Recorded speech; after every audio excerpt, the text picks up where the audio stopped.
Bayangkan seorang pria biasa, mendadak jadi calon kuat kepala desa. Di balik senyum ramah dan janji politiknya, ternyata ada makam tua di tengah hutan yang dia kunjungi setiap malam Jumat. Warga tak tahu, kalau anak pertama dari tetangga sebelah, adalah tumbal pertamanya. Ini bukan sekadar ambisi. Ini tentang darah, janji setan, dan harga yang harus dibayar untuk kekuasaan. Halo Sobat Horor, bagaimana kabarnya hari ini? Semoga kalian sehat selalu, dimudahkan segala urusannya, dan rezekinya dilancarkan. Amin. Jangan lupa absen dulu di kolom komentar dari kota mana kalian menonton video ini.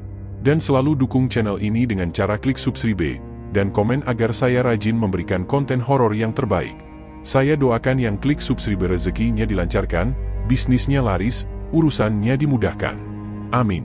Malam itu hujan turun rintik-rintik, langit mendung menggantung di atas desa Karangjati, sebuah desa kecil di Jawa Tengah yang dikelilingi hutan dan sawah. Semua rumah tampak sepi, kecuali satu rumah besar dengan pagar besi dan lampu terang menyala. Rumah Pak Wiryo. Pak Wiryo, seorang petani sukses, ayah dari 3 anak, kini tengah mencalonkan diri sebagai kepala desa. Tapi banyak warga heran. Dari mana datangnya semua kekayaan itu? Belum genap 2 tahun, tanahnya bertambah 3 kali lipat, truk panennya bertambah, dan anaknya semua kini berkuliah di luar kota. Tapi yang membuat bulu kuduk merinding, setiap malam Jumat, dia tak pernah terlihat di rumah. Malam itu, suara motor tua terdengar membelah keheningan. Pak Wiryo berkendara sendiri, menyusuri jalan becek menuju hutan larangan. Hutan yang konon dihuni oleh makhluk halus dan sering memakan korban. Di punggungnya, dia membawa bungkusan kain putih, basah oleh darah ayam, atau mungkin, bukan ayam. Dia berhenti di dekat pohon randu besar. Lalu ia berjalan kaki menuju sebuah cungkup tua, bekas makam sesepuh yang sudah puluhan tahun tak dikunjungi orang. "Aku sudah bawa sesajimu, Mbah," bisiknya lirih, menatap ke arah batu nisan yang setengah tenggelam di tanah. Tiba-tiba, angin berhenti. Malam jadi sangat hening. Dan dari balik kabut, terdengar suara berat, "Ambisimu besar, anak manusia. Tapi kau tahu harganya." Pak Wiryo menunduk. "Aku siap, Mbah. Aku dan keluargaku sudah siap." Dari dalam kabut, muncul bayangan hitam setinggi manusia dewasa, dengan kepala seperti kerbau dan tangan penuh darah. Ia mengulurkan cakar hitamnya. "Kalau begitu, kirim 1 jiwa sebelum malam purnama. Jiwa pertama dari daging segar." "Anak-anak." Pak Wiryo gemetar, tapi mengangguk. "Akan aku kirim, sebelum malam purnama." Malam itu, perjanjian ditandatangani, bukan dengan tinta, tapi dengan darah. Dan besok paginya, anak tetangga Pak Wiryo, Laras, 7 tahun, hilang saat bermain di ladang jagung. Pagi di desa Karangjati dimulai dengan suara tangis. Ibu Laras, dengan mata sembab dan suara parau, berlari dari rumah ke rumah, mencari putri kecilnya yang tidak pulang sejak kemarin sore. Laras terakhir terlihat bermain dekat ladang jagung yang berbatasan langsung dengan hutan kecil di belakang desa. Tapi dari tadi malam, tak ada jejak, tak ada suara, hanya keheningan dan udara yang terasa dingin, meski matahari sudah tinggi. Warga mulai berkumpul. Pak Lurah ikut memerintahkan pencarian.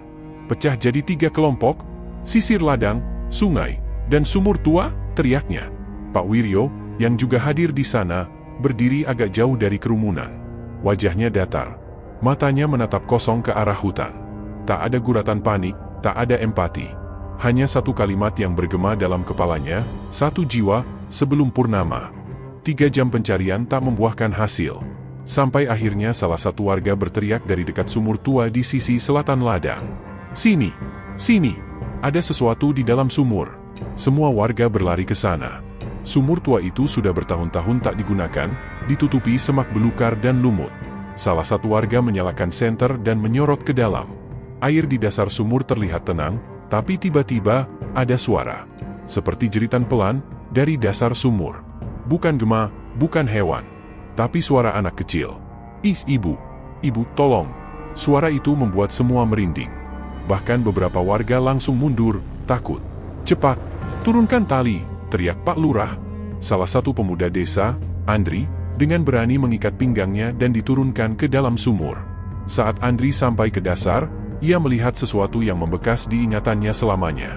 Sepasang tangan kecil mencakar dinding sumur, berusaha naik, tapi tubuhnya sudah kaku, pucat, dan matanya terbuka lebar, kosong, dan basah. Laras sudah tak bernyawa. Tapi entah bagaimana, suara jeritannya masih terdengar di atas. Semua warga terpaku. Bagaimana bisa suara masih ada, jika tubuh sudah kaku? Pak Wiryo pelan-pelan mundur dari kerumunan. Wajahnya pucat, tapi bukan karena takut, melainkan karena itu tandanya pesugihan pertamanya berhasil. Tapi apa benar, hanya satu tumbal yang diminta? Di malam harinya, saat Pak Wiryo tidur, ia terbangun karena suara ketukan di jendela. 3 kali. Tok, tok, tok. Saat ia mendekat dan membuka tirai, tak ada siapapun. Tapi di kaca jendela, ada bekas telapak tangan kecil, penuh lumpur. Dan suara lirih terdengar dari luar kamar. "Bapak, main lagi, yuk." Malam di rumah Pak Wiryo berubah dingin. Lampu kamar redup. Angin tak masuk dari jendela, tapi suhu ruangan terasa seperti di dalam liang kubur. Ia duduk di ranjang, menggenggam tasbih yang sudah lama tak disentuh. Wajahnya tegang. Matanya merah, seakan tak tidur sejak malam penemuan Laras. Istrinya, Bu Rini, tak tahu apa-apa. Ia hanya menyangka suaminya stres karena pemilihan kepala desa yang tinggal 2 bulan lagi. Tapi yang ia rasakan belakangan ini, rumah mereka seperti hidup. Seperti ada yang mengintai dari balik sudut-sudut gelapnya. Malam itu Bu Rini tidur lebih dulu. Tapi Pak Wiryo tak bisa memejamkan mata. Ia hanya memandangi langit-langit kamar, sampai tiba-tiba terdengar, krak, bunyi papan lantai berderit. Lalu suara, krek, krek, pelan, seperti kuku kecil menggaruk kayu. Awalnya ia berpikir itu tikus. Tapi suara itu makin jelas. Seperti seseorang sedang merangkak perlahan, dari bawah tempat tidurnya. Napas Pak Wiryo tercekat. Ia menunduk, pelan-pelan, dan dari celah kasur dan lantai, ada sepasang mata putih kecil yang menatap balik padanya. Matanya membelalak, tapi tak sempat berteriak. Sebuah suara lirih muncul dari bawah kasur. "Aku dingin, Pak, kenapa aku di dalam sumur?" Pak Wiryo terjungkal ke belakang, dadanya sesak. Ia bangkit, membuka pintu kamar dan langsung keluar. Tapi lorong rumah gelap gulita. Lampu padam. Jam dinding berhenti di pukul 3.33. Dari ruang tamu, suara itu terdengar lagi. Bukan 1, 2 suara anak kecil tertawa. Padahal tumbal baru 1. Di sudut ruangan, terlihat siluet anak kecil duduk memunggungi lampu. Rambutnya panjang, basah. Tubuhnya menggigil. Dan di sebelahnya, ada sosok lain, tubuhnya lebih besar, tapi wajahnya hitam, hancur, dan lidahnya menjulur panjang menyentuh lantai. "Mbah minta tumbal lagi, Pak," suara itu menggeram. "Bukan 1, tapi 3. Untuk jadi kepala desa, harus 3. Pak Wiryo pingsan di tempat. Keesokan harinya, warga menemukan Pak Wiryo tergeletak di teras rumah. Lidahnya keluh, tubuhnya dingin, tapi matanya menatap kosong ke arah hutan. Dan di bawah tempat tidurnya, Bu Rini menemukan sesuatu. Boneka milik Laras, basah kuyup, dengan mata tercungkil. 3 hari setelah kejadian malam itu, Pak Wiryo kembali ke aktivitasnya. Tapi warga melihat perubahan besar. Ia lebih pendiam, sorot matanya kosong, dan wajahnya pucat seperti orang habis keluar dari liang kubur. Tapi yang paling aneh, kampanyenya justru makin agresif. Spanduk bergambar dirinya dipasang di banyak sudut desa. Senyum lebarnya terpampang di bawah tulisan, "Pak Wiryo untuk desa makmur, desa tanpa kemiskinan." Namun, sejak spanduk-spanduk itu muncul, mulai terjadi hal-hal aneh. Anak-anak kecil di desa mulai mimpi buruk setiap malam. Mereka semua menggambarkan mimpi yang sama.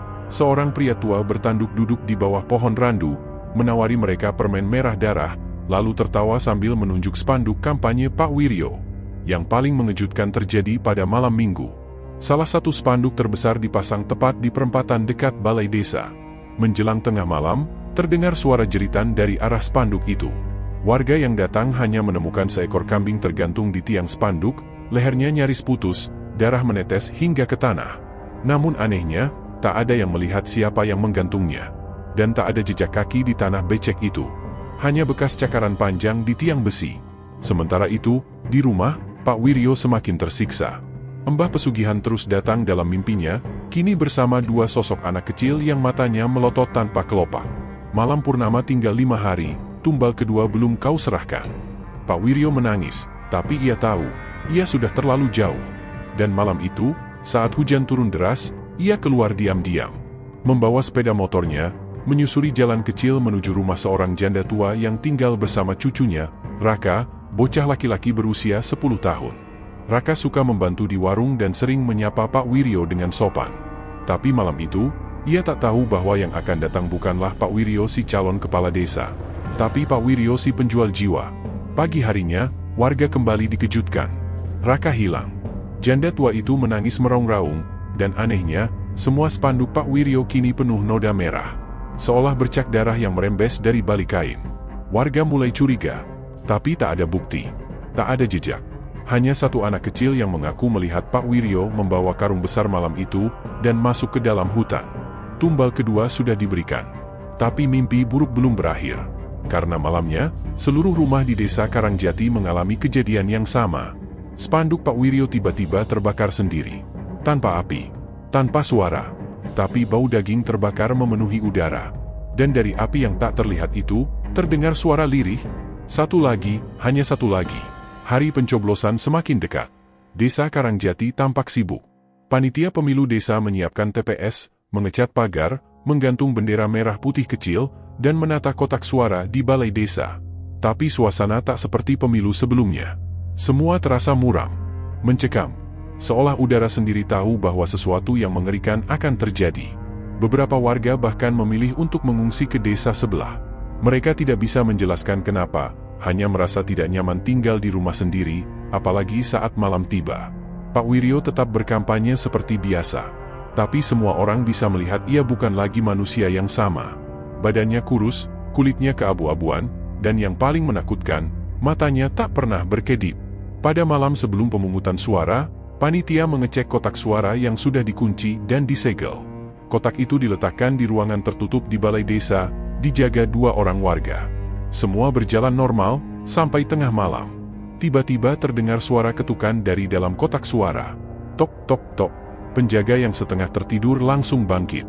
Mereka mendekat dengan hati-hati. Siapa di sana? Tak ada jawaban, hanya bunyi gesekan. Seperti kuku mencakar kardus. SCRRRKK, SCRRRKKK? Ketika mereka membuka segel untuk mengecek, bau busuk menyembur keluar. Bau amis, anyir, bau darah segar. Dan yang membuat semua orang menjerit, di dalam kotak suara yang seharusnya kosong, kini berisi ratusan kertas suara yang seluruhnya berlumuran darah. Di atas tumpukan itu, tergeletak satu benda kecil, gigi susu milik anak kecil. Desa geger. Pemilihan sempat ingin dibatalkan. Tapi entah kenapa, keesokan paginya, Pak Lurah lama justru menyuruh pemilu tetap dilanjutkan. Wajahnya pucat, dan tangannya bergetar saat menandatangani surat perintah. Padahal, malam sebelumnya, ia bermimpi seseorang mengetuk pintu rumahnya. Ketika dibuka, yang berdiri adalah Raka, anak yang hilang. Tapi matanya tercongkel, dan ia berbisik, kalau pemilu gagal, semua akan mati, Pak. Hari pencoblosan tiba. Warga terpaksa datang. Takut, tapi tak punya pilihan. Tapi kejadian mengerikan kembali terjadi. Setiap orang yang mencoblos nama Pak Wiryo, tiba-tiba mengeluarkan darah dari hidung atau telinga. Bahkan ada yang langsung pingsan usai memasukkan surat suara. Warga mulai panik. Tapi semuanya sudah terlambat. Saat penghitungan suara dimulai, kotak suara itu bergetar sendiri. Lalu terbuka, dan dari dalamnya keluar ular hitam sebesar lengan, lidahnya bercabang, matanya merah, dan di punggungnya ada wajah manusia, mirip laras. Semua orang lari. Tapi suara keras menggema dari langit-langit balai desa.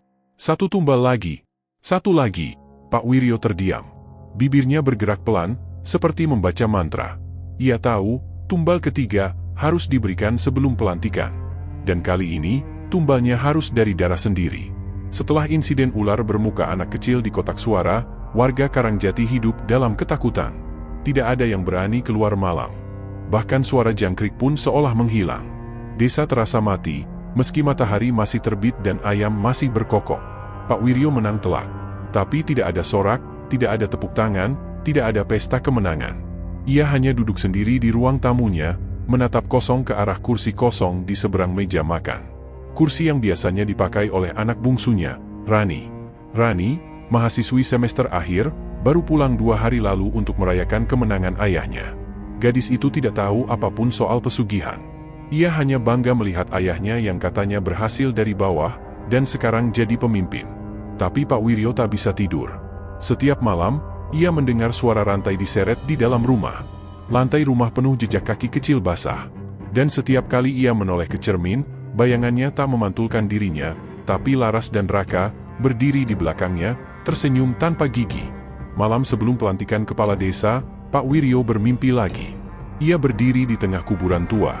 Di depannya, Mbah Pesugihan muncul dengan tubuh lebih besar dari sebelumnya.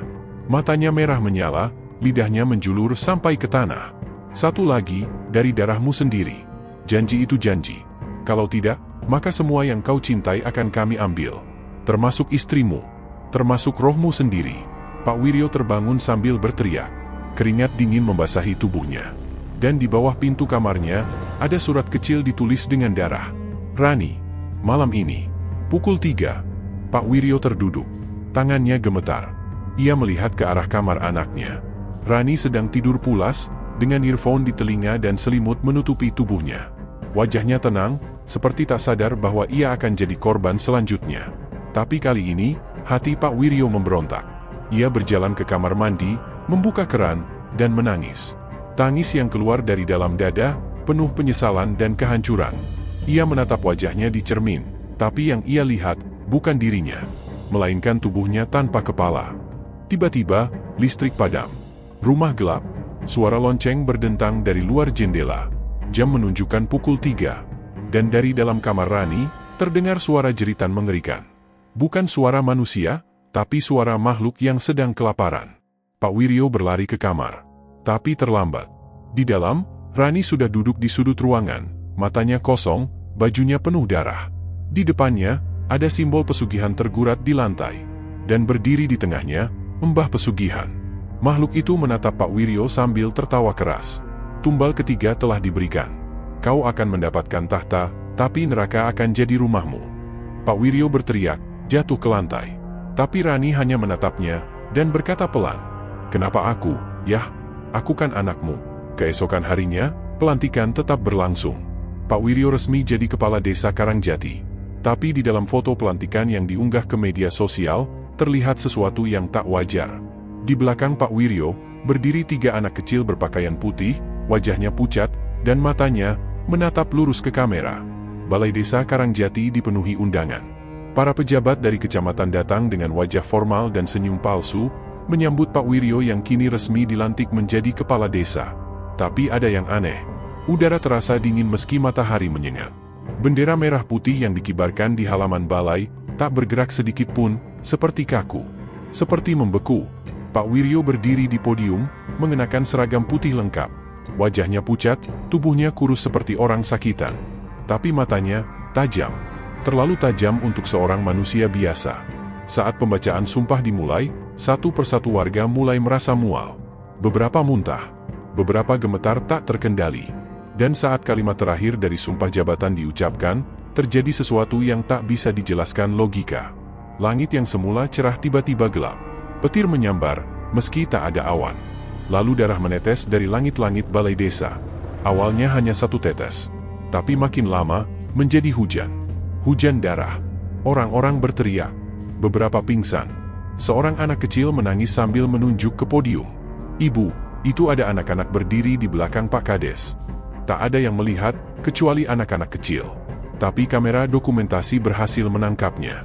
Dalam foto pelantikan, terlihat bayangan 3 anak kecil berdiri di balik podium. Laras, Raka, dan Rani. Ketiganya tersenyum. Tapi senyum mereka tak membawa kedamaian, melainkan kutukan. Malam harinya, semua lampu di desa padam serentak. Warga yang tinggal dekat balai desa mendengar suara jeritan, gonggongan anjing, dan suara benda diseret di jalan. Beberapa rumah mendadak penuh lumpur di pagi hari, meski tak ada hujan. Sementara itu, di rumah kepala desa, Pak Wiryo duduk sendiri di ruang tamu. Di meja depannya, terdapat nasi tumpeng yang ia siapkan sendiri.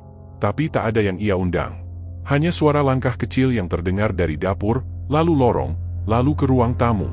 3 pasang kaki kecil berhenti di depannya.